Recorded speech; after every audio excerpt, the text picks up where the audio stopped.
Well, in today's video, I'm going to give some tips on how to get that perfect trail camera shot. We'll also go behind the scenes and I'll tell you what I did to get these shots. What I did might surprise you.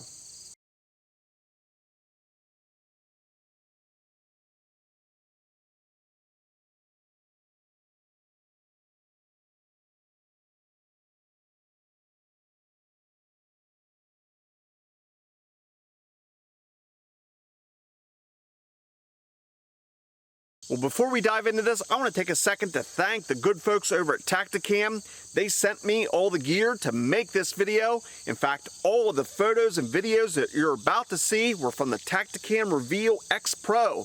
I powered that camera with the lithium battery pack.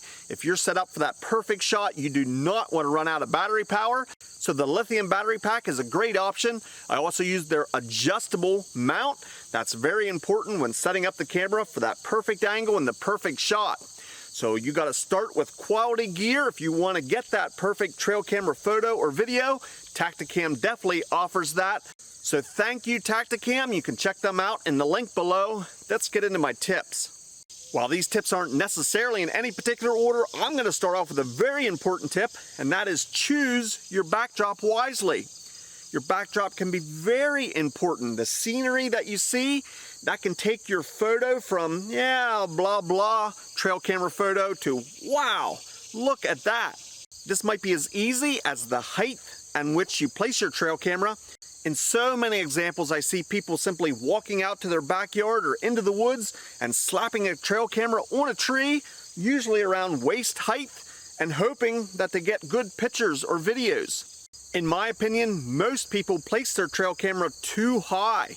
Now, you do have to keep in mind what your target species is going to be. In my case, I get a wide variety of animals, and the largest is usually the white-tailed deer. Now, in your mind, the deer is a pretty large animal, but in reality, they're not even waist high. So if you have your camera at waist high already, how about all the other smaller critters that are going to come past that aren't even 10, 12 inches off the ground? I say lower that camera down to 12, maybe 24 inches high.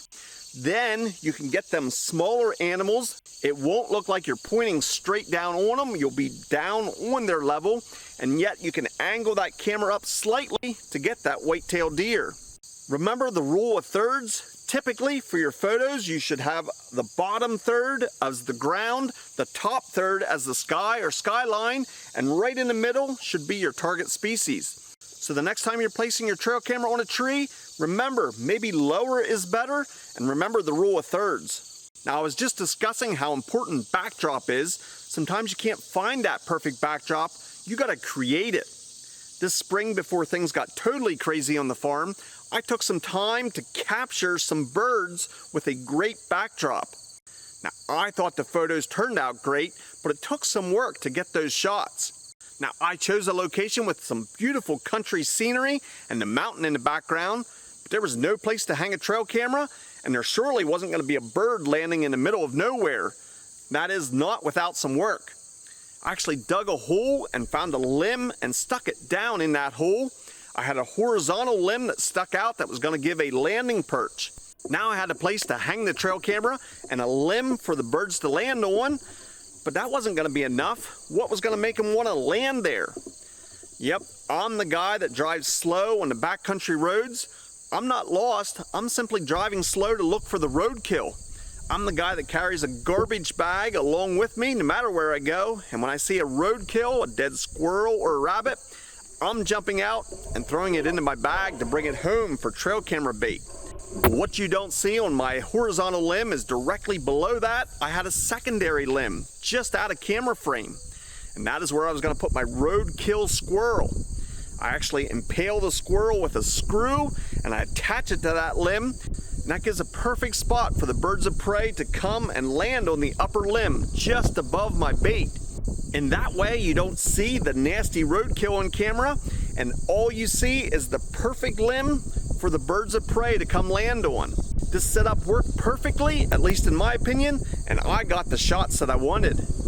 The last thing I'll encourage you to do is think outside the box. Everybody places their trail camera on a tree and simply looks down a game trail or something similar to that. Be unique and be creative, and train yourself to look for those spots that are unique.